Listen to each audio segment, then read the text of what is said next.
పరాశర మహర్షి మైత్రేయునికి ఉపదేశిస్తున్నటువంటి శ్రీ విష్ణు మహాపురాణంలో వేదం ఎందువల్ల వచ్చింది అంటే ఒక మాట చెప్తారు. వేదం ఎందుకు ఉత్పత్తి అయింది అంటే ప్రత్యక్షేన అనుమానేన యస్తూపాయం నవిద్యతే. మనకి అనేక వేదనలకి ప్రత్యక్ష ప్రమాణాలతో కానీ అనుమాన ప్రమాణాలతో కానీ ఉపాయము దొరకకపోతే ఆ ఉపాయాన్ని చెప్తుంది వేదము. ఇది చెప్తున్నాడు. కనుక ఆ వేదాన్ని నువ్వు ప్రత్యక్షంలోకి అనుమానంలోకి తేవాలనుకోవడం మహా తప్పు కదా. అసలు ఆ రెండింటికి దాటినది అది. ప్రత్యక్ష అనుమాన ప్రమాణాలకి దాటినదే ఆప్తవాక్య ప్రమాణము. దీన్ని శబ్ద ప్రమాణం అని అంటారు. శబ్ద ప్రమాణం అన్నా ఆప్తవాక్య ప్రమాణం అన్నా వేదానికి వర్తిస్తుంది. వేదాన్ని అనుసరించి వచ్చే శాస్త్రాలకు వర్తిస్తుంది. అది వేదాన్ని అనుసరించేవేమిటి? ఇతిహాస పురాణాభ్యాం వేదం సముపబృంహయేత్ అని చెప్పారు. కనుక వేదాన్ని అనుసరించే ఇతిహాసములు, పురాణములు, ఆగమాలు, నిగమం, ఆగమం ఈ రెండూ కూడా పరస్పరానుబంధం కలిగినవి. ఈ వేదములు ఎప్పుడు నశించవు, ఇది గుర్తుపెట్టుకోవాలి. వేదాలు అంతరించిపోయే, వేదాలు తగ్గిపోయే, వేద శాఖలు ఇప్పుడు లేవు అంటే అవి అంతరించిపోవడం కాదు, దాన్ని పొందగలిగిన యోగ్యమైన తపస్సు గల జీవులు ఉండరు గనక వారికి అవి సాక్షాత్కరించవు. అది అవి కొన్ని యుగాల్లో అలాంటి అల్పులైన జీవులు ఉన్నప్పుడు ఆ వేద విద్య సంపూర్ణంగా లభించదు. అలాంటి యుగం ఏదంటే కలియుగం. అలాంటి కలియుగం వస్తోంది అనగా దాని ముందు యుగం చివరిలో మహానుభావుడైనటువంటి దయామయుడైనటువంటి నారాయణాం సంభూతుడైన నా కొడుకున్నాడయ్యా, ఆయన ఈ వేదాలనిలో ఒక వేదాన్ని తీసుకుని 4గా విభజిస్తాడు అని చెప్తున్నారు. ఎవరు? పరాశరుడు. ఆయన కొడుకు ఎవరు? వ్యాసదేవుడు. పరాశర్యుడు అంటాం మనం, పరాశర పుత్రుడు. ఈయనే చెప్తున్నాడు ఆయన అలాగా అవతరిస్తాడు. మళ్ళీ కలియుగం ఇత్యాది ప్రళయాలు జరిగిపోయిన తర్వాత మళ్ళీ సృష్టి ఆరంభంలో ఆ నారాయణ అనుగ్రహం చేత మళ్ళీ బ్రహ్మదేవుడి వేదాలు పొందితే దానిని సృష్టిలో ప్రవర్తింపజేసే వాళ్ళు ప్రవర్తయంతి తానిత్య భువం సప్తర్షయో దివహ. దాన్ని పృథ్వీయందు ప్రవర్తింపజేసేవారు సప్తర్షులు.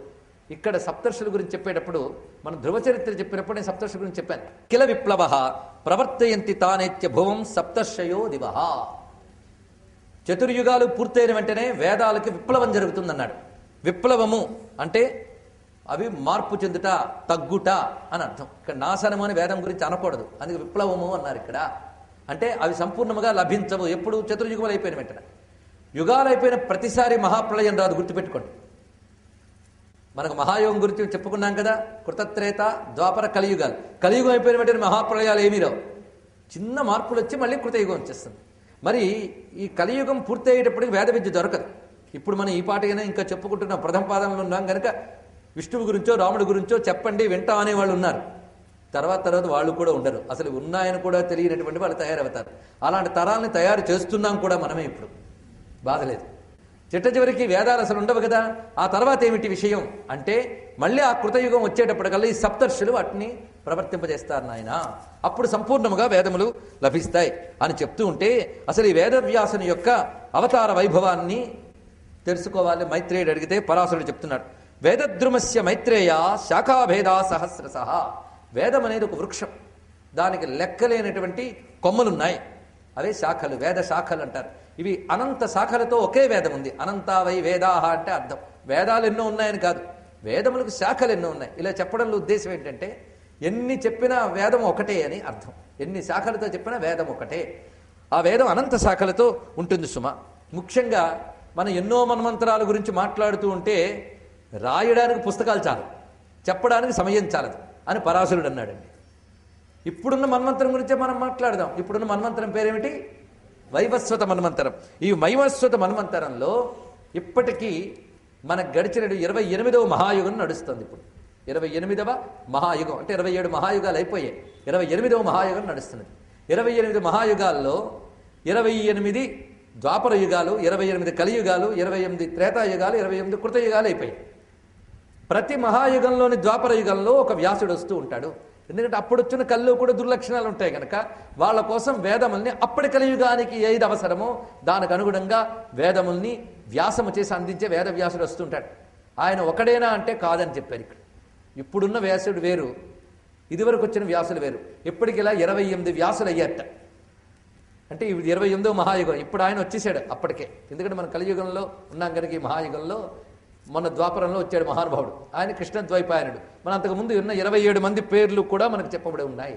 వాళ్ళ పేర్లు తలంచుకుంటే మనం ధన్యమవుతాం కనుక ఆ పేర్లని ఇక్కడ ఏది చెప్తున్నారో దాని ప్రకారంగా చెప్పుకుందాం. ప్రథమ ద్వాపరంలో అంటే స్వయంభూ మన్వంతరం, ప్రథమ మన్వంతరం, ఇప్పుడుది వైష్ణవ మన్వంతరం. ఆ ప్రథమ ద్వాపరంలో బ్రహ్మదేవుడే వేద విభాగం చేసేట. అక్కడ స్వయంభూడైనటువంటి బ్రహ్మదేవుడే వేద విభాగం చేశాడు.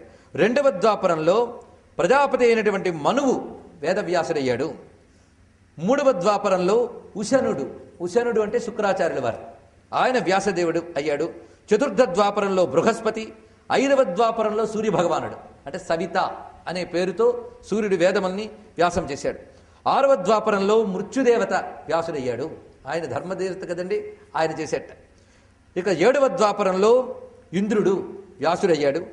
అష్టమ ద్వాపరంలో వశిష్ఠుడు, తొమ్మిదవ ద్వాపరంలో సారస్వతుడు అనే పేరు కలిగినటువంటి ప్రజాపతి, దశమ ద్వాపరంలో త్రిధాముడు అనేటువంటి వాడు, ఏకాదశ ద్వాపరంలో త్రిశిఖుడు, ద్వాదశ ద్వాపరంలో భరద్వాజుడు, త్రయోదశ ద్వాపరంలో అంతరిక్షుడు, చతుర్దశ ద్వాపరంలో వర్ణి అనేటువంటి వాడు, పంచదశ ద్వాపరంలో త్రయ్యారుణి అనేవాడు, 16వ ద్వాపరంలో ధనంజయుడు, 17వ ద్వాపరంలో ఋతుంజయుడు, 18వ ద్వాపరంలో జయుడు, ఆ తర్వాత క్రమంగా భరద్వాజుడు, గౌతముడు, హర్యాత్మ, వాజశ్రముడు, సోమశుష్కాయనుడు, తృణబిందువు, రుక్షుడు, భార్గవుడు చెప్పబడుతూ 27వ ద్వాపరంలో వాల్మీకి వ్యాసుడయ్యాడు. ఇది తెలుసుకోవాలి. వేదముల్ని విభజించి ఇచ్చినవాడు అంటే ఈ వ్యాసుడి కంటే ముందు వ్యాసుడు వాల్మీకి రామాయణాన్ని ఇచ్చినవాడు. అప్పటికే రామాయణ రచన జరిగింది, గుర్తుపెట్టుకోండి. ఇప్పుడున్న మహాయుగంలో రామాయణం రచింపబడలేదు, అంతకు ముందే రచింపబడింది రామాయణం. మనం చెప్పుకున్న 24వ మహాయుగంలో జరిగింది రామకథ పురాణాల ప్రకారంగా. కృష్ణావతారం మాత్రం 28వ మహాయుగంలోనే జరిగింది. కనుక వాల్మీకి ఇప్పటికీ ఉన్నాడు ఆ మహానుభావుడు. ఆ రామాయణం రచించినప్పుడే ఆయన వ్యాసుడయ్యాడు. ఆ తర్వాత అయిన వాళ్ళు శక్తి, వాల్మీకి తర్వాత వ్యాసుడైన వాడు శక్తి, శక్తి తర్వాత నేనయ్యా, నా తర్వాత జాతవర్ణుడు, ఆ తర్వాత కృష్ణద్వైపాయనుడు. అంటే 27వ వ్యాసుడు జాతవర్ణుడు, 28వ వ్యాసుడు కృష్ణద్వైపాయనుడు. ఇప్పుడు 28 మంది అయ్యారు అనే విషయాన్ని చెప్పారు.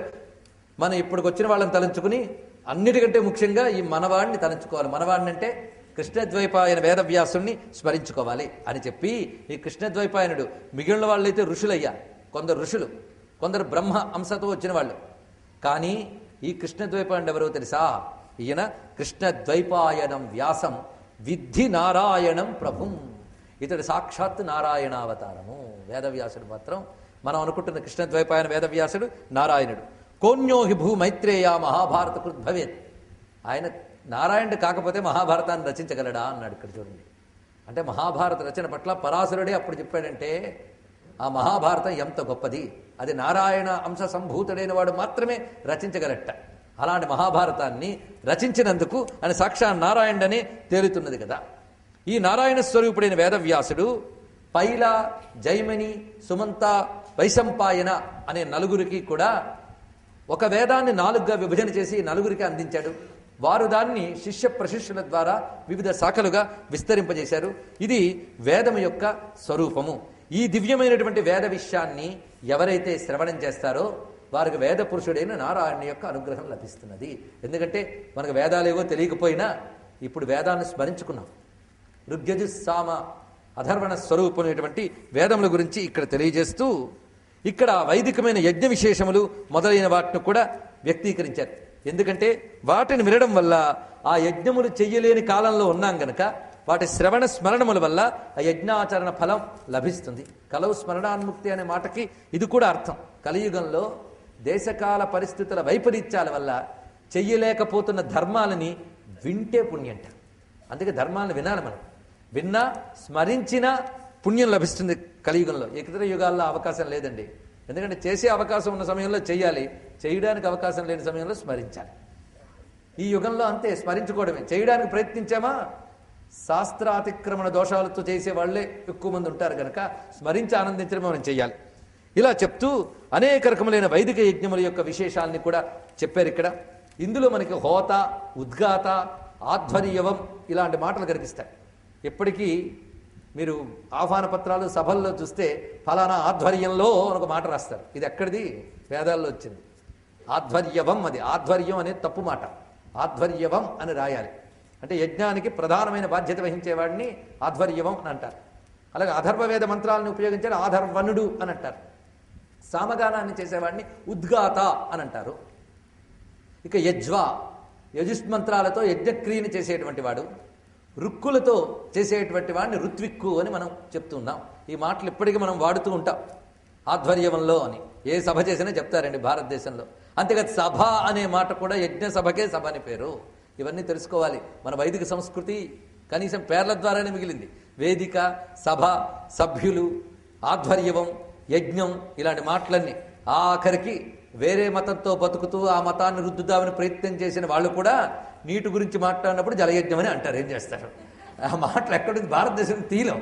కనుక ఇవన్నీ హైందవ శబ్దాలు, వైదిక శబ్దాలు. భారతీయత అంటేనే హైందవం, హైందవం అంటేనే వైదికత. కనుక ఇదే దీని యొక్క సహజ స్వాభావికమైన భారతీయ ధర్మం అని మళ్ళీ స్పష్టమవుతున్నది.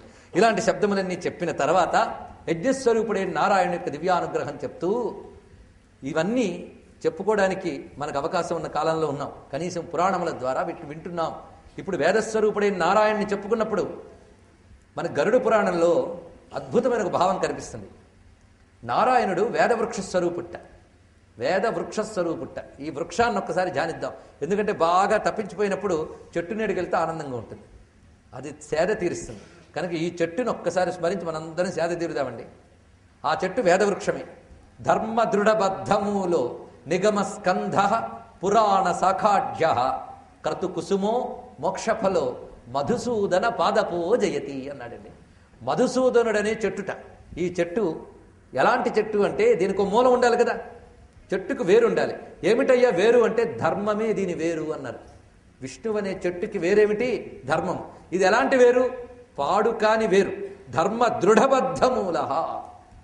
దీనికి స్కంధము, స్కంధము అంటే మనకు చూసే ప్రధానమైన కాండము. ఇదేమిటయ్యా అంటే నిగమ స్కంధ, వేదమే దీనికి ప్రధానమైనటువంటి స్కంధము.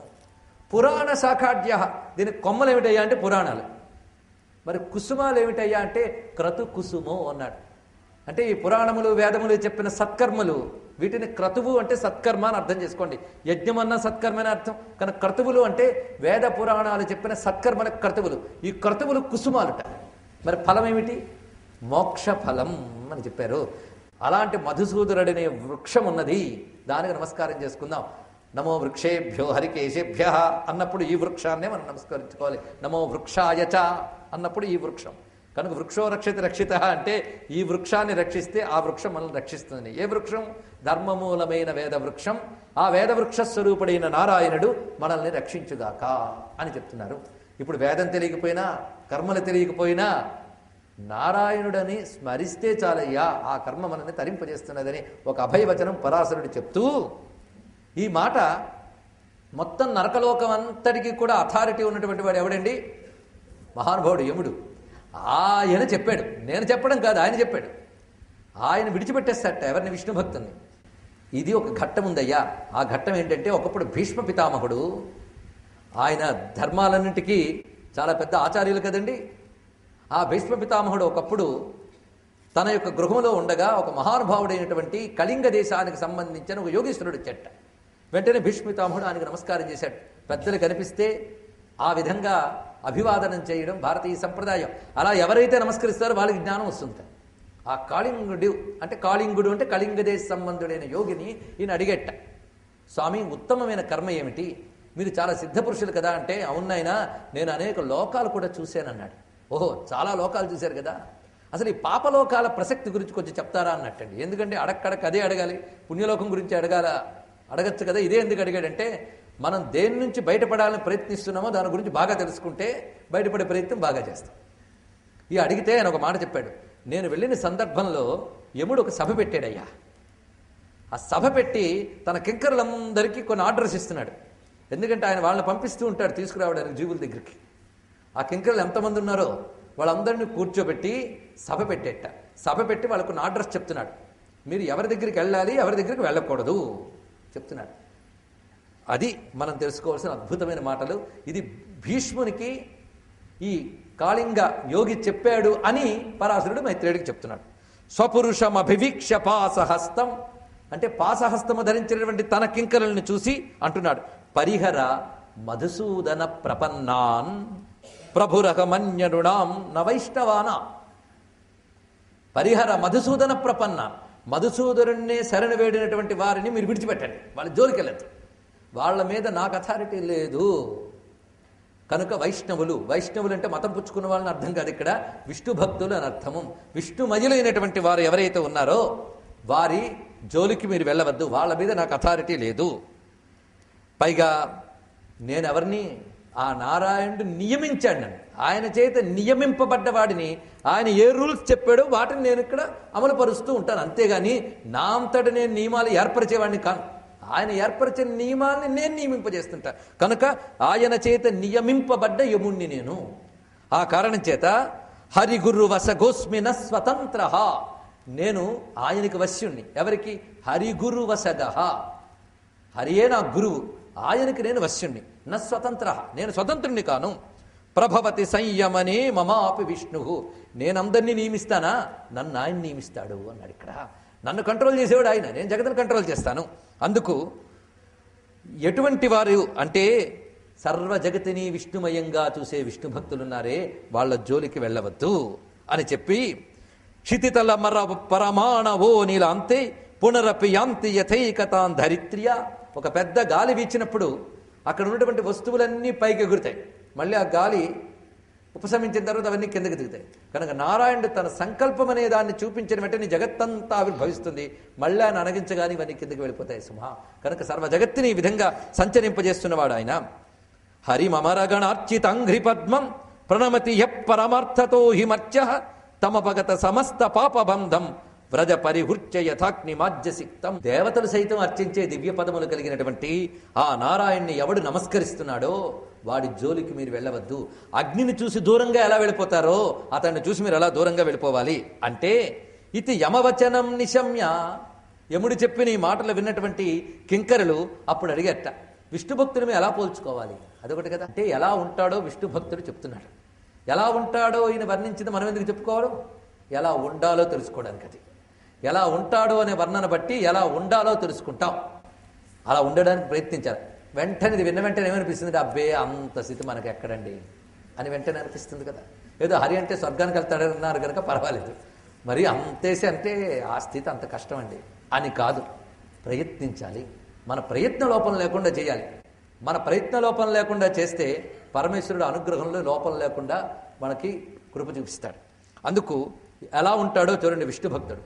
నచలతి నిజ ధర్మ వర్ణతో యః సమమతిరాత్మ సుహృద్ విపక్ష పక్షే. ఇది గుర్తుపెట్టుకోవాలి. తనకు విధింపబడ్డ వర్ణాశ్రమ ధర్మముల నుంచి విడిచిపెట్టడు. అది భ్రమచేత గాని ఇంకా దేని చేత గాని శ్రేయాన్ స్వధర్మో విగుణ పరధర్మాత్ స్వనిష్ఠితాత్ అని చెప్పినట్లుగా ఇతరుల ధర్మములు గొప్పవి అనిపించి తన ధర్మాన్ని విడిచిపెట్టడం అనేది చెయ్యడు సుమా విష్ణు భక్తుడు. నచలతి నిజ వర్ణ ధర్మతో యః సమమతిరాత్మ సుహృద్ విపక్ష పక్షే. వాడికి సమబుద్ధి కలిగి ఉంటుంది. ఎటువంటి సమబుద్ధి అంటే ఇతడు నావాడు ఇతడు పైవాడు అని ఉండదు. నావాడనే మోహం గాని పైవాడనే ద్వేషము గాని అతడికి ఉండదు సుమా. నహరతి నచహంతి. ఒకరి వస్తువుని మనస్సుతో కూడా అపహరించడం అన్నాడు చూడండి ఇక్కడ. అంటే పరధనాశ ఉండదు వాడికి. ఇంకొకరిని హింసించడు. నా హంతి, హంతి అంటే హింసించడు. అంటే చంపడం ఒక్కటే కాదండి హననం అంటే. మాటతో కానీ ఆలోచనతో కానీ ఆచరణతో కానీ ఇంకొకరిని బాధించరాదు. అలా ఉంటాడు సుమా. వాడి మనస్సు అందరితో పాటు తిరుగుతున్నట్టే కనిపిస్తున్నా కించిదుచ్చై స్థిత మనసం అన్నాడు. కించిదుచ్చై స్థిత మనసం. వాడి మనస్సు మనకంటే ఎక్కువగా ఉంటుందిట. ఉన్నత భూమికలో ఉంటాడు వాడు. ఎందుకంటే అందరూ ఒక్కలాగే కనిపిస్తారు సృష్టిలో. ప్రతివాడికి అవే కాళ్ళు అవే ముక్కు. డబ్బున్నవాడు గట్టిగా వస్త్రాలు వేసుకుంటే, డబ్బు లేనివాడు పేదగా వస్త్రాలు వేసుకుంటాడు. చూడ్డానికి అందరూ ఒకటే కాదు కదా. మరి యోగుల్ని ఎలాగా అంటే మనస్సు కించిదుచ్చై స్థితం. వాడు ఉన్నత భూమికలో ఆలోచిస్తాడు. అందుకే నీచమైన ఆలోచనలు అతనిలో ఉండవు. వాడు మనోభూమిక మనకంటే ఉదాత్తంగా ఉంటుంది. అందుకే ఆ యోగి ఎలా ఉంటాడంటే అల్పులంబోని బ్రతుకులో అనుభవించననుట ఒట్టి పామరమైన యూహ అంటారు విశ్వనాథ వారు. ఆ భక్తులు కూడా నీళ్లు తాగుతున్నారు, వాళ్ళు తింటున్నారు, వాళ్ళు బట్టగడుతున్నారు, వాళ్ళు మళ్ళాగే ఏడుస్తారు నవ్వుతారు అంటే వాళ్ళు మళ్ళాంటి వాళ్ళే అంటే అది పామరమైన ఊహ. వాడు భావన వేరు, వాడు చూస్తున్న జగత్తు వేరు, వాడి యొక్క స్థితి వేరు. కనుక వాళ్ళు ఉచ్చై స్థితం. వాళ్ళ ఆలోచన విధానం అంత ఉదాత్తంగా ఉంటుంది సుమా. పైగా కలికలుషమలేన యస్యనాత్మా విమల మతిర్మలినీకృతస్తమేనం. అతని అంతఃకరణము కలికాల దోషముల చేత మలినం కాదు. లోకంలో కలి ఉండనివ్వండి పర్వాలేదు, లోపల కలి ఉండకుండా జాగ్రత్త పడాలి. మనం గుర్తుపెట్టుకోవాలి. లోకంలో కలిగి ఉంటే మనకేం పోయింది? లోపల కలిగి ఉండకూడదు. కలిదోషాలు అంటే అనాచార దురాచారాదులన్నీ కూడా కలిదోషాలు. ఆ కలిదోషాలు లేనటువంటి చిత్తములో వాడు నిర్మలమైన నారాయణుని నిలుపుకుని ఉంటాడు సుమా. అటువంటి వాడు హరిభక్తుడు అని తెలుసుకోండి. పైగా వాడు హృదయం నిర్మలంగా ఉంటుంది, వాడు సౌమ్యంగా ఉంటాడు చూడ్డానికి. ఇది గొప్పగా చెప్తున్నారు. హరిభక్తులు పరమ సౌమ్యంగా ఉంటారట. మనకి ఉపనిషత్తుల్లో గొప్ప మాట ఉన్నదండి. ఒక బ్రహ్మజ్ఞాని చూసి మరో బ్రహ్మజ్ఞాని, అంటే సాధన దశలో ఉన్నటువంటి బ్రహ్మజ్ఞాని కొంతకాలానికి గురువు దగ్గరికి రాగానే అతను అంటాడు, సౌమ్య అని సంబోధిస్తాడు. ఇక్కడ ఓ సౌమ్యుడా, ఆత్మజ్ఞుని వలె నీ ముఖము ప్రకాశిస్తున్నది అన్నాడు. ఇక్కడ చూడండి, మనస్సు ప్రసన్నంగా ఎవడుకుంటుందంటే పరమాత్మపై దృష్టి ఉన్నవాడు మనస్సు ఎప్పుడు ప్రసన్నంగా ఉంటుంది. అందుకని ముడుచుకున్న మొహాలు, దుమదుమలాడుతూ ఏంటో ఇవాళ తమరు కోపంగా ఉన్నారు అనిపించుకునే మొహాలు కొన్ని ఉంటాయి. ఈ అప్రసన్నత అనేటువంటిది ఎవరికి ఉంటుంది అంటే లౌకికమైన విషయవాంఛన మీద దృష్టిని వాళ్ళకు ఉంటుంది. భగవంతుడిపై చిత్తం ఉన్న వాళ్ళ వదనం ఎప్పుడూ ప్రసన్నంగా ఉంటుంది. ప్రసాద గుణం ఇది చాలా ముఖ్యం. మరి పోల్చుకోవాలి కదా, వీళ్ళు వెళ్ళి మొహం చూస్తారు వాళ్ళు వచ్చి, ఈ మొహం విష్ణు భక్తుడి మొహమే అని చెప్పుకోవాలి వాళ్ళు. ఆ మొహం ఎలా ఉంటుందంటే నిర్మలంగా ఉంటుందయ్యా. వసతి హృది సనాతనే చ తస్మిన్ భవతి పునాన్ జగతోస్య సౌమ్య రూప. ఎందుకంటే వాళ్ళ హృదయంలో ఎవడున్నాడయ్యా? అత్యంత నిర్మలుడు, దయామయుడు, అవికారుడు అయినటువంటి నారాయణుడు ఉన్నటువంటి హృదయంలో వాడు ముఖంలో ప్రసన్నత తప్ప ఇంకేం కనిపిస్తుంది? ఎందుకంటే ప్రసన్నవదనుడు ఆయన. ప్రసన్నవదనుడైన నారాయణని ధ్యానిస్తున్నప్పుడు వీడు ప్రసన్నంగానే ఉంటాడు. ఎందుకంటే face is the index of mind అన్నారు కదండి. నీ మనస్సులో ఏముందో మొహంలో అదే కనబడుతుంది. ఎంత కాదన్నా, ఎందుకో తమరు చాలా దిగులుగా ఉన్నట్టున్నారండి. ఏం లేదండి అంటాడు. ఏం లేకపోయినా కనిపిస్తూ ఉంటుంది. కొంతసేపటి చెప్తాడు ఇందాక ఏం జరిగిందంటే అని. అందుకే అనుకున్నానండి బాబు, చెప్పేస్తాయి ముఖాలు. అందుకు ఈ విషయాన్ని ఎంత చక్కగా బోధిస్తున్నాడు చూడండి. వాళ్ళ సౌమ్యత ఆ విధంగా వస్తుంది. దీన్ని బట్టి నిరంతర నిరంతర నిరంతర స్మరణ వల్ల ఆ నారాయణని దివ్య గుణములు వదనంలో వస్తాయట. ప్రహ్లాదు నుంచి వర్ణిస్తూ పోతన గారు భాగవతంలో చెప్పలేదా? సద్గుణంబులెల్ల సంఘంబులై వచ్చి అసుర సుతిని యందు నిలిచే. ఎలాగో అంటే పాసి చనవు విష్ణుబాయని విధమున నెమ్మి తగిలియుండు నిర్మలాత్మ అని చెప్పారు. ఆ విష్ణువు దగ్గర ఎలాంటి అనంత కళ్యాణ గుణములు ఉన్నాయో విష్ణు భక్తుడి దగ్గర కూడా అలాంటి దివ్య గుణములు ఉంటాయి. ఆ దివ్య గుణములు ఆ ముఖంలో కనిపిస్తాయి. అతను పరుషపు వచనములు ఆడడు. ఒకడి వైపు శంకగా చూడ్డు, కోపంగా చూడ్డు, దుఃఖంగా చూడ్డు. నిర్మల వదనంతో ఆనందంగా స్మిత వదనుడే ఉంటాడు. ఒక్కసారి ఒక రమణ మహర్షి వదనాన్ని, కంచి మహాస్వామి వారి వదనాన్ని, రామకృష్ణ పరమహంస వదనాన్ని తలంచుకుంటే ఆ ప్రసన్నత కనిపిస్తుంది. వారు బ్రహ్మమునందు నిష్ఠులైనటువంటి వారి యొక్క ఆ ముఖ కమలం కూడా హృదయ కమలము వలె అంత ప్రసన్నంగా ఉంటుంది. పైగా స్ఫటికం లాంటి విష్ణువు ఎక్కడా, దుర్బుద్ధులు కలికల్ముషాలు ఎక్కడయ్యా అన్నాడు. అక్కడ ఆ రెండు ఒక చోట నిలవవు. ఎందుకంటే స్ఫటిక గిరిశిలా మలక్వ విష్ణువు మనసు నృడాంపచ మత్సరాది దోష. మత్సరాది దోషాలతో ఉన్న మనస్సు ఎక్కడ? స్ఫటికం లాంటి నారాయణుడు ఎక్కడయ్యా? కనుక అలాంటి నిర్మలుణ్ణి పెట్టుకోవాలి అని ఆలోచన వస్తే మనస్సు ఎంత నిర్మలంగా ఉంచుకోవాలో ఆలోచించండి. మీ ఇంట్లో దేవుడి గదిలో దేవుడిని పెట్టడానికే ఇల్లంతా కడిగి శుభ్రం చేసుకుంటారే, మరి మనస్సు అనే గదిలో ఆయన పెట్టుకోవడానికి ఎంత శుభ్రం చేసుకోవాలి, ప్రయత్నించాలి. ఎంత ప్రయత్నించినా అవదలండి అని కాదు. ఎన్నో అవనివి ప్రయత్నించి సాధించావు జీవితంలో. పట్టుపట్టి మంకు పట్టి ఏడ్చి కొట్టి చాలా చేసి సాధించావు. ఇది మాత్రం సాధించట్లేదు. ఎందుకు సాధించాలని అనుకోవడం లేదు, అంతే. తేరగా వస్తూ తీసుకుందాం, ప్రయత్నం అక్కర్లేదు అనుకుంటున్నాం, అది వచ్చింది బాధ. కానీ నిజంగా తప్పించి పని చేయాలి. నిర్మలమైన అంతఃకరణ ఉండాలి. విమల మతి రమత్సర ప్రశాంత. నిర్మలమైన మనస్సు ఉంటుంది, మాత్సర్యం ఉండదు అతనికి. శుచిచరిత అంటే సదాచార సంపన్నమైన చరిత్ర అతని దగ్గర ఉంటుంది. అఖిల సత్వ మిత్రభూత. సర్వ ప్రాణికోట్ల పట్ల ఒకటే భావం ఉంటుంది, మిత్రభావం మరొకటి ఉండదు. శత్రుభావం కానీ సందేహభావం కానీ ఉండదు, మిత్రభావం ఉంటుంది. ప్రియహిత వచన. అతని మాటలు ఎప్పుడు ప్రియంగా ఉంటాయి, హితంగా ఉంటాయి. అలాంటి హృదయంలో వసతి సదా హృదితస్య వాసుదేవ. అలాంటి వాడు హృదయంలో విష్ణు ఉంటాడు. కనుక విష్ణు ఉండాలంటే ఏం చేయాలో కూడా చెప్తున్నాడు. అలాంటి వారు కనబడితే మీరు నమస్కారం చేసి దూరంగా వెళ్ళిపోండి సుమా. హృదయది భగవాన్ అనాదిరాస్తే హరిరసి శంఖగదాధరో వ్యయ ఆత్మ. పైగా శంఖచక్ర గదాపద్మధారి అయినటువంటి ఆ హరిని ఎవరు హృదయ కమలంలో ధ్యానిస్తున్నారో వారి పాపములు క్షణంలో పోతున్నాయి. నిర్మలమైన హృదయంలో విష్ణు ఉంటాడు, విష్ణువు ఉన్న హృదయం నిర్మలంగా ఉంటుంది. ఈ రెండూ చెప్తున్నారు ఇక్కడ. ఏమిటి ఇలా చెప్పారు? నిర్మలత్వం ఉంటేగానే ఉండుడే, ఆయన ఉంటేగానే నిర్మలత్వం రాదే. ఇదేమిటి బాధ అంటే మనం అనేక మార్లు చెప్పుకున్న విషయం. చెట్టు లేనిది విత్తనమా, విత్తనం లేని చెట్ట, అలాంటి సమస్య ఇది కూడా. మనం నిర్మలత్వం కోసం మన ప్రయత్నం మనం చేస్తూ విష్ణువు నిరంతరం స్మరిస్తూ ఉంటే క్రమంగా నిర్మలత్వం వస్తుంది. కనుక నువ్వు ఆధ్యాత్మిక మార్గంలో ఎంత ప్రగతి సాధించేవనడానికి ఏదయ్యా కొలబద్ద అంటే, కామక్రోధాది వికారాలు ఎంత తగ్గాయో అదే కొలబద్ద. గతంలో నువ్వు యొక్క రియాక్షన్స్, ఎప్పుడు నీ యొక్క రియాక్షన్స్ రెండు తెచ్చుకుంటే నువ్వు ఆధ్యాత్మిక మార్గంలో ఎంత దాకా వచ్చావు. గతంలో నువ్వుకున్న శోకమోహాలు, తీవ్రమైన క్రోధాలు అవి ఇప్పుడున్నాయా? లేదండి, తగ్గాయి. అప్పుడు ప్రధానికి చలించిపోయి భోరుము నేడ్చేవాడిని, ఇప్పుడు నిశ్చలంగా ఉండగలుగుతున్నా. శోకాన్ని జయించాను, మోహాన్ని జయించాను, ద్వేషాన్ని జయించాను అంటే నిర్మలుడు అయినట్టే. అన్నీ జయించాను, అహంకరించే మళ్ళీ ప్రమాదం, అది కూడా జాగ్రత్త పడాలి అన్నీ కూడా. కనుక జాగ్రత్తగా చూసుకుంటూనే మన ప్రయత్నం వెళుతూ ఉండాలి. ఈ విధంగా శాసించాడయ్యా.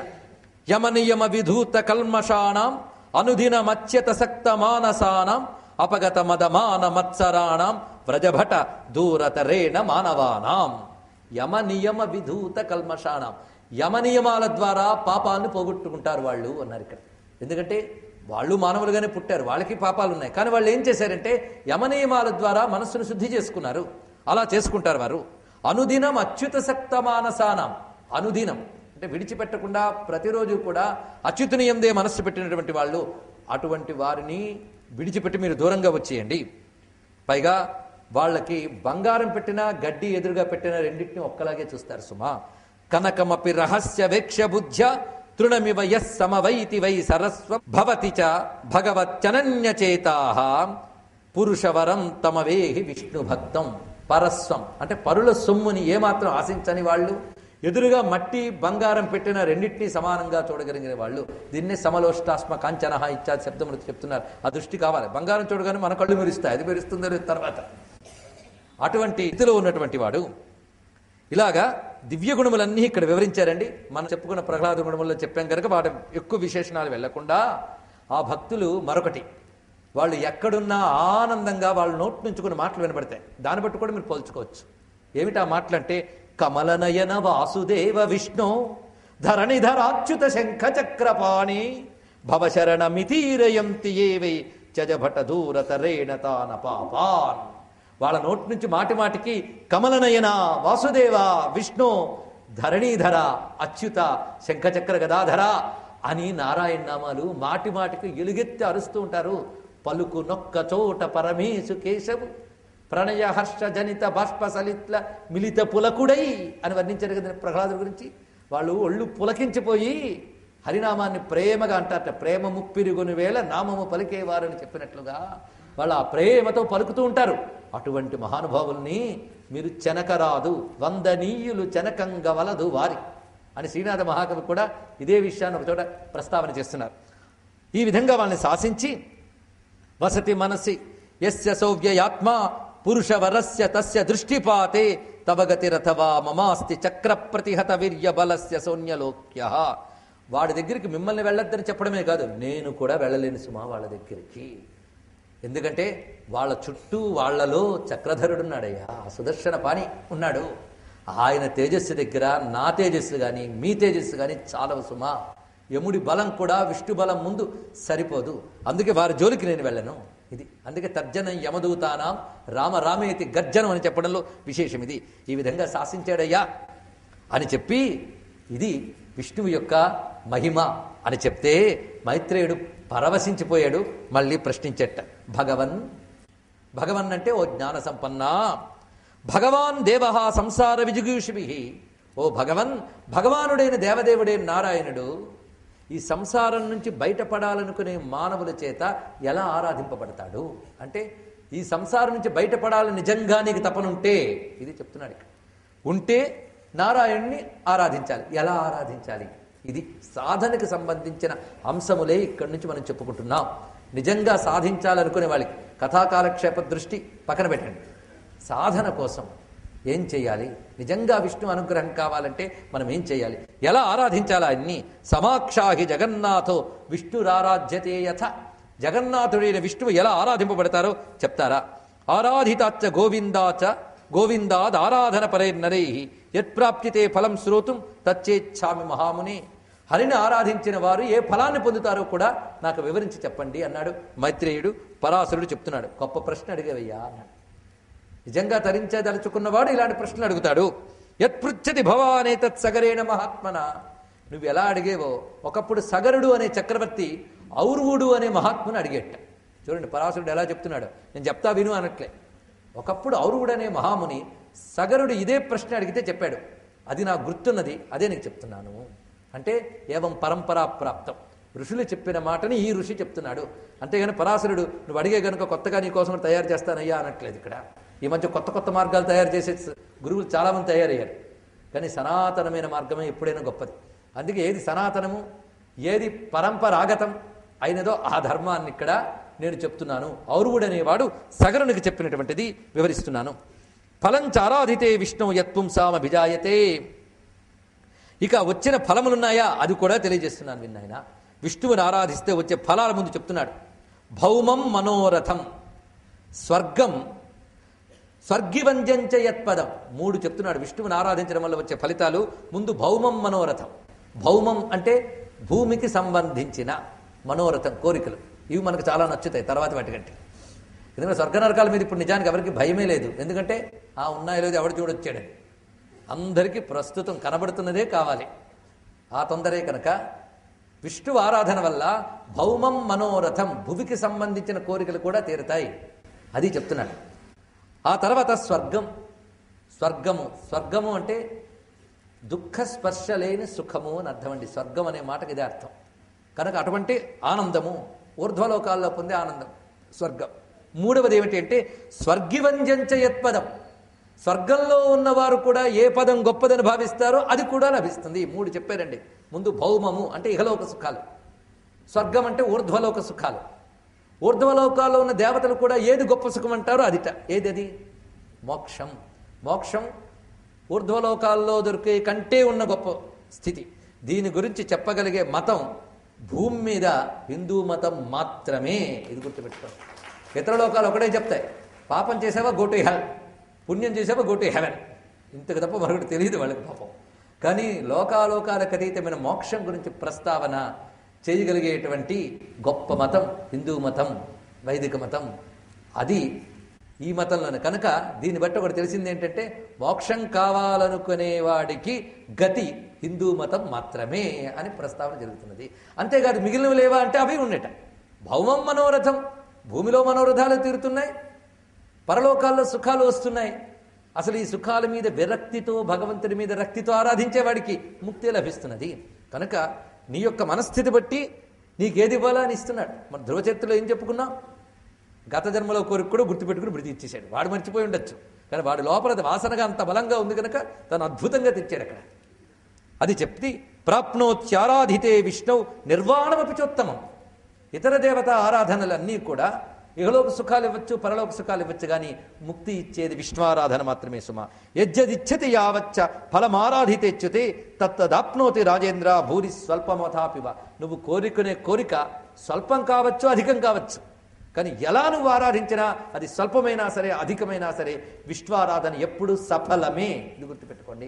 విష్ణు స్మరణ కానీ విష్ణువు యొక్క ఆరాధన కానీ ఎప్పుడు విఫలము పొందదు. అలాంటి ఫలశ్రుతి ముందు చెప్పాడు. 3 కూడా ఇవ్వగలిగేదయ్యా ఇది అని. ఎత్తు పృచ్ఛసి భూపాల కథమారాధ్యతే సహా. ఎలా ఆరాధించాలన్నావే దాని గురించి వర్ణిస్తున్నాను విను. తదిదం సకలం తుభ్యం కథయామి. నువ్వు అడిగింది మొత్తం చెప్తా. కొంతమందికి అడిగినప్పుడు ఉత్సాహం ఉంటుంది, తర్వాత మొదలెట్టాక ఆవలింతలు వస్తాయి. అంటే అర్థం వాళ్ళకి ఆసక్తి లేదని. కానీ మైత్రేయుడు అదృష్టవశాత్తు అలాంటి వాడు కనుక పరాశరుడు భాగ్యంగా చెప్పాడండి. అంతే. వింటామని కూర్చున్న వాళ్ళకు ఉండవలసిన శ్రద్ధ ఏదో అది మైత్రేయుడి దగ్గర ఉంది కనుక పరాశరుడు ఆనందంగా చెప్తున్నాడు. మొత్తం శ్రద్ధగా వింటున్నాడు మైత్రేయుడు. అందుకే సకలం తుభ్యం కథయామి, అంతా నీకు చెప్తున్నాను, నిబోధమే వినవయ్యా. మొట్టమొదటిగా విష్ణు ఆరాధనకు మొట్టమొదటి ఏంటంటే వర్ణాశ్రమాచారవత పురుషేణ పరప్పుమాన్. పురుషుడు అంటే ఇక్కడ జీవుడు వర్ణాశ్రమాచారాలలో వాడి వర్ణము, వాడి ఆశ్రమం ఏది విధించిందో దానిని పాటించాలి. ఇది మొట్టమొదటిది. కనుక విష్ణురారాధ్యతే పంథ నాణ్యతోషకారక.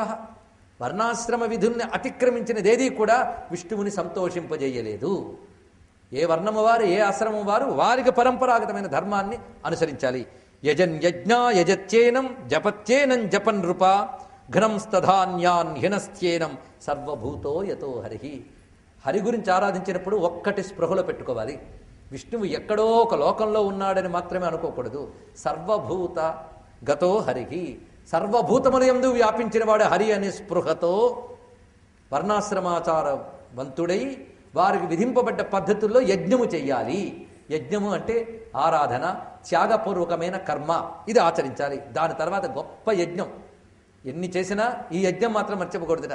ఆ యజ్ఞం ఏంటంటే జపత్యేనం జపన్ రూపా, జపయజ్ఞం, యజ్ఞానాం జపయజ్ఞోస్మి.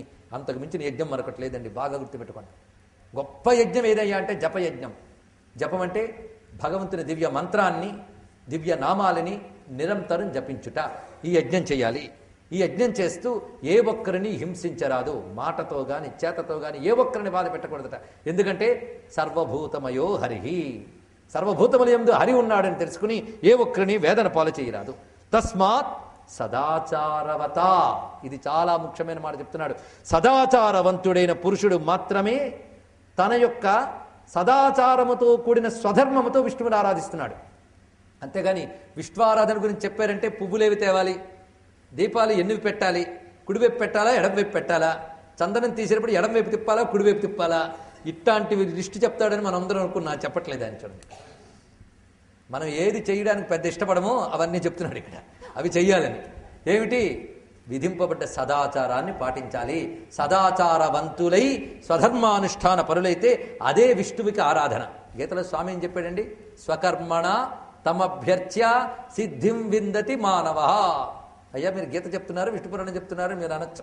ఏది చెప్పినా ఒకటే చెప్తుందని చెప్తున్నారు. అందుకు తమకు విధింపబడ్డ కర్మలతో ఆరాధ్యతై స్వవర్ణోక్త ధర్మానుష్ఠానకారిణ, మాటి మాటిగా మాట చెప్తున్నాడు చూడండి. స్వవర్ణ ఉక్త ధర్మానుష్ఠానకారిణ బ్రాహ్మణ క్షత్రియో వైశ్య శూద్రశ్చ పృథివీపతే స్వధర్మతత్పరో విష్ణు ఆరాధయతి నాణ్యత. 4 వర్ణాల వారు కూడా ముక్తి పొందగలరు, ముక్తి పొందాలి, అందుకే పుట్టారు. ఈ 4 కూడా విష్ణువుని ఆరాధించాలి వారి వారి విధులతో. వీటిని పాటిస్తూ అందరూ పాటించవలసిన కొన్ని ధర్మములు ఉన్నాయి. ధర్మం 2 రకాలుగా ఉంటుంది. సామాన్య ధర్మ, విశేష ధర్మ. సామాన్య అంటే జనరల్, అందరూ పాటించవలసింది.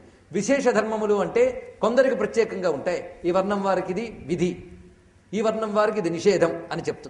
ఎందుకంటే స్త్రీకి కొన్ని ధర్మములు, అవి పురుషుడికి నిషేధం. అలాగే పురుషుడికి కొన్ని ధర్మములు, అవి స్త్రీకి నిషేధం. అలాగే బ్రహ్మచారికి కొన్ని ధర్మాలు, అవి గృహస్థుకి నిషేధం. గృహస్థుకి కొన్ని ధర్మాలు, అవి బ్రహ్మచారికి నిషేధం. ఇందులో ఏది గొప్పది? ఎవరి విధి వారికి గొప్పది, ఎవరి నిషేధం వారికి తక్కువ. ఇది గుర్తుపెట్టుకోవాలి. కనుక ఇక్కడ వర్ణముల్లో కానీ ధర్మాల్లో కానీ ఎక్కువ తక్కువ లేవు. బ్రహ్మచారి నియమాలు, గృహస్థ నియమాలు ఉన్నాయా లేదా? గృహస్థ నియమాలు బ్రహ్మచారి పాటించడం తప్ప కదా మీరు చెప్పండి. అప్పుడు మన బ్రహ్మచారి అంటారా? కనుక ఏ ఆశ్రమానికి ఏ ధర్మాలు ఎలాగున్నాయో వర్ణాలకు వారికి అది ఉన్నాయి. దీన్ని సరిగ్గా అర్థం చేసుకోలేక కలియుగంలో వర్ణ వ్యవస్థ అనేటువంటిది ఒక తప్పుగా నిర్వచింపబడి, తప్పుగా వ్యవహరింపబడి, కేవలం కొందరు అహంకార పరుల చేతుల్లో పడి పరస్పర వైషమ్యాలకు లోనే ఇంత దుస్థితి పాలయ్యం మనం. ఎందుకంటే స్వధర్మ అనుష్ఠానం కంటే తన యొక్క దర్పాన్ని చూపించుకునే ప్రయత్నాలే చాలామంది చేయడం వల్ల వచ్చింది అవస్థ. తన పని తాను చేసుకున్నప్పుడు పనికిమాలిన గొడవలు ఏవి ఉండవు ఇక్కడ. అందుకు ఈ మాటని మాటి మాటికి స్వవర్ణాశ్రమ ధర్మం చెప్తున్నప్పుడు పరాశరుడు నేను దాటి ఎలా వెళతానండి? కనుక ఇక్కడ నేను చెప్పేటప్పుడు కొన్ని నిర్మోహమాటంగానే చెప్పడం జరుగుతుంది సదాచారం గురించి, వాటి గురించి. ఇవి నేను చెప్పినవి కావని ముందే మీకు తెలుసు. విష్ణువు దైవమని ఎవరు చెప్పారో వాళ్ళు చెప్పారు. ఎవరు? వ్యాసుడు, పరాశరుడు. పరాశరుడు చెప్పాడు, వ్యాసుడు రాశాడు. మనకి నేనేం చెప్పగలను? కనుక దయచేసి వ్యాసుడి మీద కోపగించుకోకూడదు కనుక ఆయన మీద కూడా కోపగించుకోకుండా విందాం. సాధారణంగా ఒక డాక్టర్ గారు వచ్చి క్లాస్ తీసుకుంటారు. అనేక మంది పేషెంట్లు వెళ్తారు వినడానికి. డాక్టర్ గారు చెప్పడం మొదలు పెడతారు. కొందరు పేషెంట్లకు భయం వస్తుంది, కొందరు పేషెంట్లు కోపం కూడా వస్తుంది. మీరు ఇలా తినచ్చు, ఇలా తినకూడదు అని చెప్తాడు. వెంటనే ఆ పేషెంట్ కోపం వచ్చి తాను ఎలా తింటున్నాడో అదే బాగుంటుందని ఆయన చెప్తే వీడికి చాలా బాగుంటుంది. తన కన్వీనియంట్గా ధర్మం చెప్తే చాలా బాగుంటుంది. కానీ నువ్వు ఇది తినకూడదు అంటే చంపేసాడండి అని ఆయన అంటే, తింటే నువ్వు చేస్తావు, ఆయనకేం బాధలేదు. ఆయన చెప్పాడు అన్నప్పుడు ఎవరి కోసం చెప్తాడు? జనరల్గా ఉన్నది చెప్తాడు. పాటించడం పాటించకపోవడమా నీ సాధ్యాసాధ్యాలు బట్టి ఉంటుంది. షుగర్ వ్యాధి వచ్చిందని డాక్టర్ గారి దగ్గరికి వెళ్తే ఆయన డైటీషియన్ దగ్గర పంపిస్తాడు. ఆయన డైట్ ఏమిటో పెద్ద షీట్ రాసిస్తాడు. ఇలా ఎవడైనా తినగలదా అండి, తిండి అసహ్యంగా అంటాడు వాడు. చూపిస్తే నేనేం చేయమంటావయ్యా, అది ప్రిస్క్రైబ్డ్ డైట్, అది షుగర్ పేషెంట్లకి. నన్నేం చేయమంటావు? నాకు ఇది కుదరదండి. కుదరకపోతే నేనేం చేయలేను అంటాడా లేదా? అలాగే ఉంటాయి. కుదరదా అంటే కుదుర్చుకోగలిగితే కుదురుతుంది. అందుకు ఇవి జాగ్రత్తగా చూసుకోవాల్సిన ముఖ్యమైన అంశములు. దీన్ని చెప్తున్నారు. ఏం చెప్తున్నాడు ఇది యథాతథంగా చెప్పుకుందాం, పాటించగలిగిన పాటిద్దాం. ఒకవేళ ఏం పాటించకపోయినా పాటించాలని తపనున్న వాళ్ళు ఏ ఒక్కరో ఇద్దరో ఉండరా, వాళ్ళకి పనికొస్తాయని చెప్పిస్తున్నాడేమో విష్ణువు. అలాంటి ఒకరిద్దరికి నమస్కారం చేసుకుని హాయిగా ఆవలిస్తున్న మహాత్ములకు మరో నమస్కారం చేసుకుని విషయంలో ప్రవేశిద్దాం. అందరికీ సామాన్యముగా చెప్పబడ్డ ముఖ్య ధర్మములు. సామాన్యము అంటే ఇక్కడ అర్థం తక్కువ అని కాదు, గుర్తుపెట్టుకోండి. జనరల్ అంటే ప్రతివాడు వర్ణాశ్రమాల నిమిత్తం లేకుండా పాటించవలసినవి అని అర్థం. అవి ఏమిటి అంటే పరాపవాదం.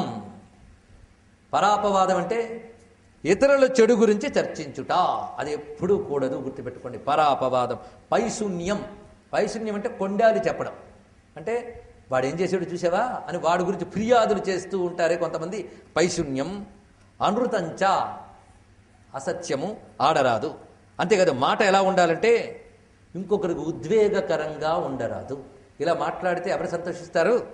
తోష్యతే తేన కేశవ. ఇది గుర్తుపెట్టుకోండి. ధర్మాలు ఎందుకు చేయాలంటే విష్ణు ప్రీతి కోసం అంటూ చేయండి ప్రతిదీ. అది అంతేగాని ఇలా ఉంటే చాలా గొప్పట అందుకున్నాను కాదు, ఆయనకి ఇలా ఉంటే ప్రీతి కలుగుతుందిట. అది మనకి ఇష్టమైన వాళ్ళ కోసమని ఎన్ని అవస్థలు పడతామండి. మనకి ఇష్టమైన బంధువు ఇంటికి వస్తున్నాడంటే వాడికి ఇష్టమైన కూర వండుతాం, ఇష్టమైన పదార్థాలు తెచ్చి పెడతాం, ఇష్టమైన వాతావరణం క్రియేట్ చేస్తాం, ఇష్టమైన రంగులను కట్టెనిసి పెడతాం. ఇవన్నీ చేస్తామా లేదా? ఒక బంధువుకి ఇష్టమైనవే ఏర్పాటు చేస్తున్నావే, జగద్బంధువుకి ఇష్టమైన విధంగా జీవించాలని ప్రయత్నం ఎందుకు చేయం? ఆయనకి ఇది ఇష్టం, ఆయనకి ఇవి టేస్ట్. అందుకు ఆయనకి ఇష్టమైనవన్నీ మనం చేసుకోవాలి. ఏమిటి ఇష్టం అంటే ఇలా మాట్లాడే వాళ్ళంటే ఆయనకి ఇష్టం. ఎవరి మాటలు ప్రసన్నంగా ఉంటాయో, ఎవరి మాటల్లో అసత్యం ఉండదో, ఎవరి మాటల్లో ఇతరుల నింద ఉండదో, ఎవరి మాటల్లో ఇతరులపై ఫిర్యాదులు ఉండవో, ఎవరి మాటల్లో అసత్యములు ఉండవో వారి మాటలు విష్ణువుకి ప్రీతి. పరదార పరద్రవ్య పరహింసాసుయో రతిం నకరోతి పుమాన్ భూపా తుష్యతే తేన కేశవ. పర స్త్రీలయందు పరద్రవ్యమునందు పరుల్ని హింసించడంలోని ఎవడికి ఆసక్తి ఉంటుందో వాడు విష్ణువుని తృప్తిపరచలేడు. ఇవి గుర్తుపెట్టుకోవాలి. అంటే భక్తి ధర్మము వ్యక్తి క్షేమానికి సమాజ క్షేమానికి ఎంత గొప్పగా పనికొస్తాయో చూడండి. ముక్తి దాకా తర్వాత ముందు సమాజగతి క్షేమంగా నడవడానికి కూడా భక్తి ధర్మ ప్రబోధ ఎంత అవసరమో. అందుకే బాల్యం నుంచి దీన్నే బోధిస్తే ఒక ఉత్తమ సంస్కారవంతమైన మానవజాతి తయారవుతుంది. దాన్ని బట్టి సరైన క్షేమం ఉంటుంది. అందుకు చెప్పుకోవడం ఇది విశేషములు. అప్పటి నుంచి ఎందుకంటే వృద్ధాప్యం వచ్చి చూసుకుందామా అంటే చాలామంది అలా అనుకునే వాళ్ళు కూడా ఉంటూ ఉంటారు. సాధారణంగా బీపీఓ షుగరో మొదలైన వచ్చినప్పుడు డాక్టర్ గారు ఏం చెప్తారంటే వ్యాయామం చేయమని. వెంటనే వాడు కొలిక్కి వస్తాడు. జబ్బులు వచ్చినప్పుడే వ్యాయామం చేయవలను అని చెప్తే తప్ప కదా అండి? మొదటి నుంచి అది చేసుంటే జబ్బు వచ్చేది కాదు. ఇప్పుడు వచ్చింది కనుక తప్పకుండా చేయలేవాడు. కనుక వృద్ధులు వ్యాధిగ్రస్తులు మాత్రమే వ్యాయామం చేయాలనుకోవడం ఎంత తప్పో, వృద్ధులకి మాత్రమే ఆధ్యాత్మికత అనుకోవడం అంతే తప్పు. గుర్తుపెట్టుకోండి. ఇది జాగ్రత్తగా తెలుసుకుంటే దీనిలో ఉన్న లోతు అర్థమైతే ఇది కూడా అర్థమవుతుంది. ఈ విధంగా చెప్తూ నతాడయతి నోహంతి ప్రాణినో వాసదీహతే. ఏ ప్రాణిని కూడా కొట్టడము కానీ హింసించడం కానీ చేయరాదు. ఏ ప్రాణిని కూడా. యో మనుష్యో మనుష్యేంద్ర తోష్యతే తేన కేశవ. ఆ విధంగా నారాయణ తృప్తిపరుస్తున్నారు. ఇక్కడ మాటి మాటికి తోష్యతే అనే వరుసగా వస్తుంటాయి. అంటే విష్ణువుని తృప్తిపరచాలి అంటే ఇది దేవ ద్విజ గురూణాం శుశ్రూషాను సదోద్యత. దేవ ద్విజ గురువునాం అంటే దేవతల్ని వేదవేత్తల్ని గురువుల్ని శుశ్రూష చేస్తే హరి సంతోషిస్తాడు. అందుకు ఆయనకి ఇతరుల్ని హితాన్ని కోరాలట. ఎలా కోరాలంటే నీ హితం నీ కొడుకుల హితం నువ్వు ఎలా కోరతావో ప్రజలందరి హితం అలా కోరన్నాడు. ఎంత చక్కగా ఇలా చెప్తే కానీ మనకు అర్థం కాదని తెలుసు పరాశరుడికి.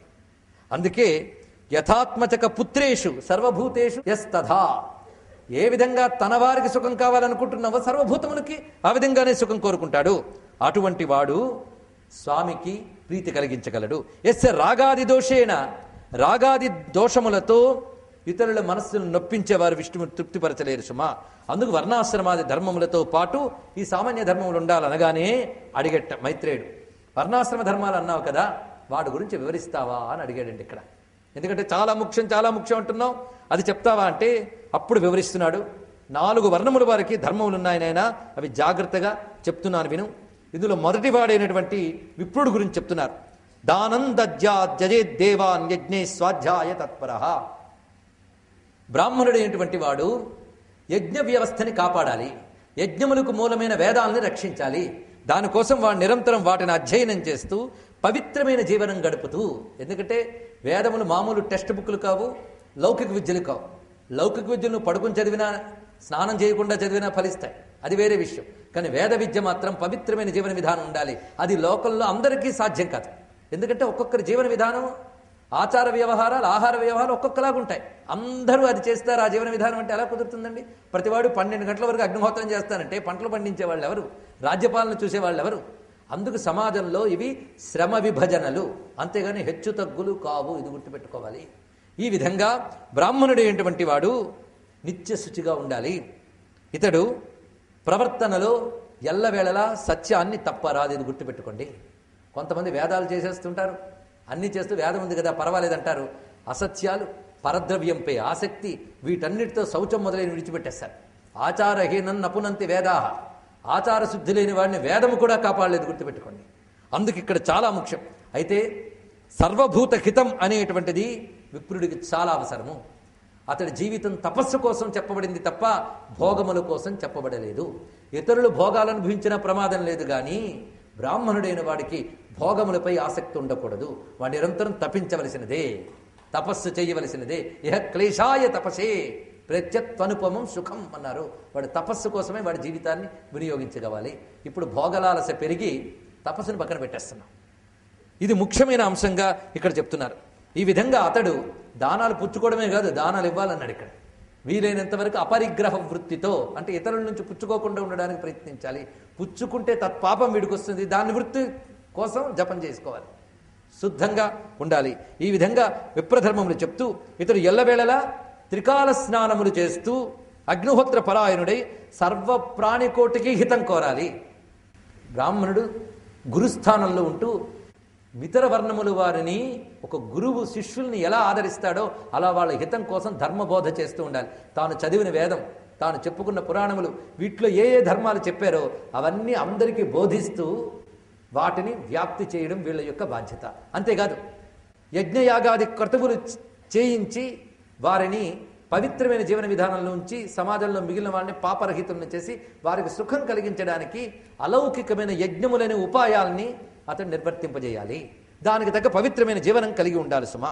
ఇక క్షత్రియులైనటువంటి వారు వీళ్ళు కూడా అధ్యయనాదులు చేస్తూనే ఆయుధ విద్య అనేది వీళ్ళు స్వీకరించవచ్చు. ఆయుధ విద్య విప్రుడికి తగదు, వీరికి కావాలి. వీళ్ళు ప్రజలను రక్షించడం అనేటువంటిది వీరి యొక్క జీవన విధానము అని తెలియజేస్తూ, కృషి అంటే వ్యవసాయం, గోరక్షణము, యజ్ఞము, దానము ఇత్యాదులన్నీ కూడా వైశ్యులకి చెప్పబడుతున్నాయి. శూద్రులు మిగిలిన ముగ్గురికి కూడా ఆధారమైనటువంటి వారు. వీళ్ళు ఉత్పత్తి స్థానంలో ఉన్నవాళ్ళు, తగినటువంటి ఉత్పత్తిని చేయడం, వీరు వారిని పోషించేవాళ్ళు వీరుట. శూద్రులు మిగిలిన ముగ్గురిని పోషిస్తున్నారు ఇక్కడ. అంటే వారు ముగ్గురు కర్మలు చేయడానికి ఏవేవి అవసరమో అవన్నీ వీళ్ళు సమకూర్చుతారు. సమకూర్చడమే కాకుండా వీరు వర్తకము చేయగాని, శిల్పవృత్తులు చేయగాని పోషణ చేసుకోవచ్చు. శిల్పవృత్తులు అంటే రకరకాల కుల వృత్తులు ఏవైతే చెప్పబడుతున్నాయో అద్భుతమైన వృత్తులు మనకున్నాయి. వడ్రంగి, శిల్పం చెక్కడం ఇత్యాదులు ఉన్నాయి. చాలా చాలా వృత్తులు. ఇలాంటి వివిధ వృత్తులతో వీరు జీవిస్తూ ఉంటారు. వీరు కూడా దానము ద్వారాను, పాకయజ్ఞ విధానము ద్వారాను, పాకయజ్ఞములు అంటే భగవంతుడు నివేదన చేయడానికి తగిన వండి నివేదన చేయడం మొదలైనవి పాటిస్తూ పితృకర్మలు, నిత్య నైమిత్తికాలు వీళ్ళు కూడా చేయాలి. ఇలా 4 వర్ణముల వారు వారి ధర్మాన్ని చేయాలి. ఇందులో ఏది గొప్పది అంటే ఎవరు తమ ధర్మాన్ని పాటిస్తారో వారి వర్ణమే గొప్పది. ఇంతేగాని ఇందులో ఒకటే గొప్పదని కాదు. ఎవరు అవసరం వచ్చినప్పుడు వారే గొప్పవారు. దృష్టిలో ఏవి ఎక్కువ తక్కువ లేవు. శరీరంలో అవయవాల వంటివే. అందుకే 4 భగవంతుడి శరీరంలో భాగములుగానే మనకి వర్ణించి చెప్పిస్తున్నారు. ఈ విధంగా ఉండాలని ఆయన. పైగా సామాన్య ధర్మములు ముందు చెప్పినటువంటివి అందరికీ ఉంటాయి. వాటితో పాటే సామాన్య ధర్మములు మరికొన్ని చెప్తున్నారు. తన మీద ఆధారపడే వారి యొక్క సౌఖ్యాన్ని ముందు చూసి తర్వాత తాను సుఖపడాలట. ఇది చాలా ముఖ్యమైన అంశాన్ని చెప్తున్నారు. భృత్యులు అంటే తన మీద ఆధారపడిన వారిని సుఖపెట్టి తర్వాత తాను సుఖపడాలి. అలాగే తన భార్య యందు మాత్రమే తాను సరైన భోగముల్ని సకాలముల యందు శాస్త్ర నియమముల ప్రకారంగా అనుభవించాలి. సమస్త భూతములపై దయ, సహనము, అహంకార రాహిత్యము, సత్యము, శుచి ఇత్యాదులు ఉండాలి. ధనాదుల కోసమై ఎక్కువ శ్రమ పడరాదు అన్నాడు. చూడండి, ఇక్కడ శ్రమపడి సంపాదించుకోవచ్చు, కానీ వాటి కోసమని చెప్పి ధర్మ విచారణకి, ఆధ్యాత్మిక సాధనలకి దెబ్బ తగిలేటంతగా చేయరాదుట. అందుకు ఎక్కువ శ్రమ లేకుండా ఉండాలి. శుభాన్ని ఆచరించాలి. ప్రీతిగా మాట్లాడడం, మిత్రభావం, కోరికలు తగ్గి ఉండడం, దైన్యము లేకుండా ఉండడం, ఇది చాలా ముఖ్యమండి. దైన్యం లేకుండా ఉంటే దిగాలు పడి కూర్చోకూడదు, ఉత్సాహపూర్వకంగా ఉండాలి, అసూయ ఉండరాదు. ఇవి అందరికీ సాధారణ ధర్మములు సుమా. వీటిని పాటిస్తూ విష్ణువుని ఆరాధించేవారు ధన్యులవుతారు అని చెప్తూ ఆశ్రమ ధర్మాలు చెప్తున్నారు ఇక్కడ.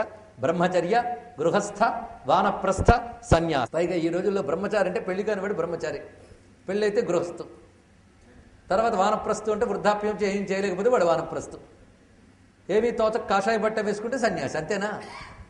వేషాలు కాదు, ఇక్కడ ధర్మాలున్నాయి. బ్రహ్మచర్యము, బ్రహ్మము అంటే వేదము, ఈ రోజుల్లో చెప్పాలంటే విద్య. ఆ విద్యను అభ్యసించే దశ విద్యార్థి దశ. అది ఎలా ఉండాలో చెప్తున్నారు.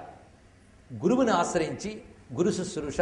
ఇప్పుడు ఇలాంటి అద్భుతమైన బ్రహ్మచర్య వ్యవస్థ పోయింది. బ్రహ్మచారి ఎలా ఉండాలంటే గురువు దగ్గర వినతుడై ఉండాలి. అతడింకా గృహముతో కానీ భోగాలతో కానీ సంబంధం ఉండకూడదు. బ్రహ్మచారి అద్దం చూసుకోకూడదు. అందుకే ఈ రోజుల్లో పెళ్లిళ్ళలో స్నాతకంలో అద్దం చూపించడం, గొడుగు పెట్టడం చెప్తారు. చేసేస్తున్నారు కానీ ఎందుకు చేస్తారు? అప్పటి వరకు అద్దం చూసుకోడు కనుక అప్పుడు చూపిస్తారు వాడికి. గృహస్థుకే భోగాలు అనుభవించి అరగతుంది, బ్రహ్మచారికి లేదు. అలాగే స్నానం చేయరాదట బ్రహ్మచారి. అంటే కంపు కొట్టుకుంటూ కూర్చోమని కాదు ఇక్కడ అర్థం. అలంకరణార్థం స్నానం కూడదు, శుభ్రతార్థమే స్నానము. అంతేగాని ఏ సెంటు పూసుకోవాలి, ఏ పెర్ఫ్యూమ్ వేసుకోవాలి, ఎలాంటి క్రాఫ్లు పెట్టుకోవాలి, ఎలాంటి డ్రెస్సులు వేసుకోవాలి, ఇవి విద్యార్థి దశలో కూడదు అంటుంది భారతీయ ధర్మశాస్త్రములు. ఇప్పుడు అవే కనిపిస్తున్నాయి, తద్విరుద్ధములే. పై గురువుల పట్ల వినీతుడై ఉండాలి. మనకు పాశ్చాత్య దేశాల్లో విద్యను కూడా కొనుక్కునే వ్యాపార ధోరణి ఉంది. అంటే నేను ఇంత డబ్బు పెట్టి చదువుకోవడానికి వచ్చాను కనుక నువ్వు ఇది చెప్పాలి అని వస్తువు కొనేటప్పుడు వ్యాపారిని ఎలాగ డిమాండ్ చేస్తారో అదేవిధంగా గురువుల్ని డిమాండ్ చేస్తున్న రోజులు. అందుకే విద్యలు అలా తగలడుతున్నాయి. గురువుల పట్ల వినయ విధేయతలు కలిగి వారిని శుశ్రూష చేస్తూ వారు చెప్పినదే జ్ఞానమని ఆ విధంగా వినీతుడైన వాడికే సంపూర్ణమైన జ్ఞానం వస్తుంది. భోగలాలస కూడదు విద్యార్థి దశలో, కేవలం విద్య యందు మాత్రమే ఏకాగ్రత. అందుకే చిట్ట చివరికి ఉపనయనం అనే మాటకు అర్థం ఏంటంటే గురువు దగ్గరికి వెళ్ళుట అని అర్థము. గురు సమీపానికి వెళ్ళడు. ఆ వెళ్ళినప్పుడు ఇంటిని విడిచిపెట్టి వెళ్తాడు, మళ్ళీ విద్యంతా పూర్తయ్యే వరకు రాడువాడు.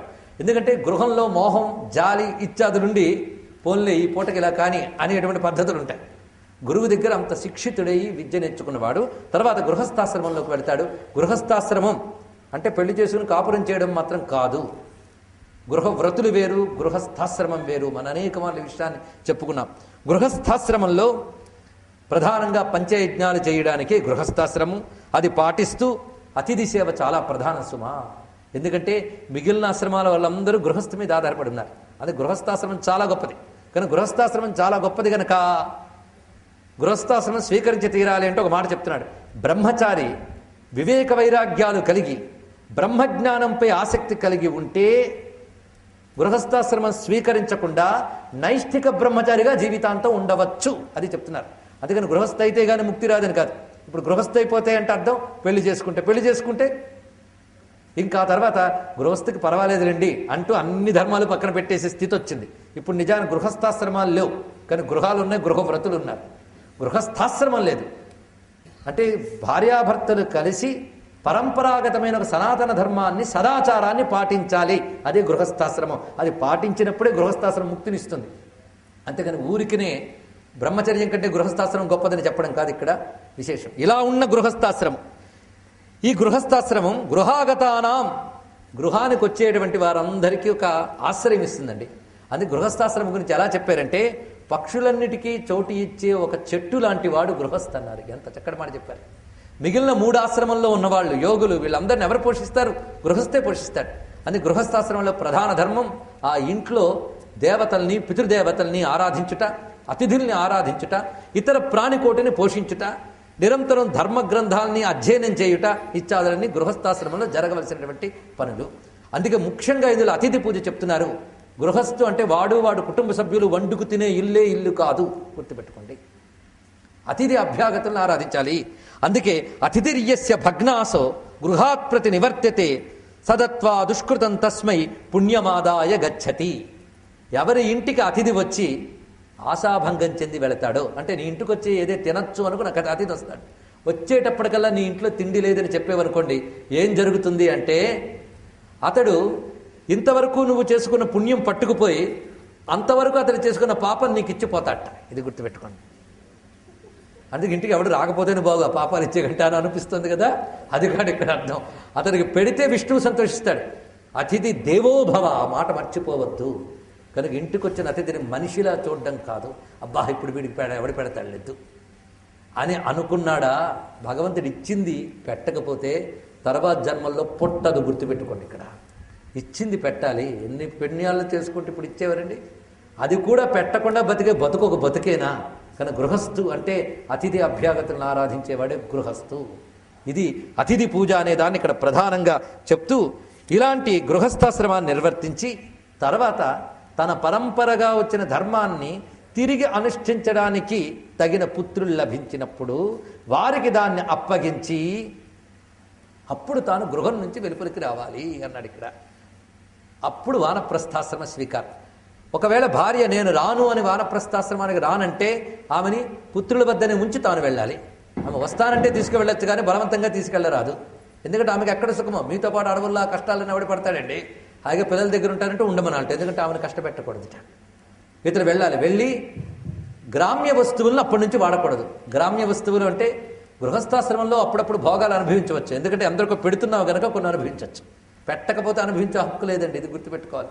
దానము, అతిథి పూజ ఇత్యాదులు చేసేవాడిగా అనుభవించే హక్కు ఉంది. వానప్రస్థాశ్రమంలో గ్రామ్యమైనటువంటి వాటిని సేవించరు. అంటే కేవలం శరీర పోషణ కోసం ఏది అవసరం అదే తీసుకుంటారు. అప్పుడు కూడా రుచులు పచులు అన్నపుష్టి ఇవి కాదు. ఇది చేస్తూ సాధన చేసుకుంటాడు. ఆత్మ తారణ కోసం సాధన చేసుకోవడం. అప్పుడు మాత్రమే గడ్డాలు మీసాలు ఇష్టం వచ్చినట్టు పెంచచ్చుట. గృహస్థాశ్రమంలో మాత్రం అప్పుడు శాస్త్ర ప్రకారంగా క్షురాది కర్మలు చేసుకోవచ్చు, కానీ వానప్రస్థాశ్రమంలో అవి కూడదు అని చెప్తున్నారు. ఆ తర్వాత నిజంగా విరక్తి కలిగి సమస్తమునందు బ్రహ్మము చూడగలిగే స్థితి వచ్చినప్పుడు సన్యాసాశ్రమం చెప్పబడుతున్నది. ఈ సన్యాసాశ్రమంలో చాలా నియమాలు చెప్పారు. అవన్నీ చెప్తే చాలా మంది కోపాలు కూడా రావచ్చు. కానీ పరాశరుడు చెప్పాడు కనుక ఒకటి రెండు కూడా చెప్పకపోతే వ్యాసుడు కోపగించుకుంటాడు కనుక ఒకటి రెండు చెప్పుకుందాం. ముఖ్యంగా సన్యాసి అయిన వాడికి ధన సంచయం మీద ఆశ ఉండరాదు. ఈ మాట అంటే చాలా కోపం. వాళ్ళకున్న అకౌంట్స్ సంసారాలకు కూడా లేవు, ఇప్పుడు బాధాకరం. వాళ్ళకున్న పరివారాలు ఎవరికి ఉండవు.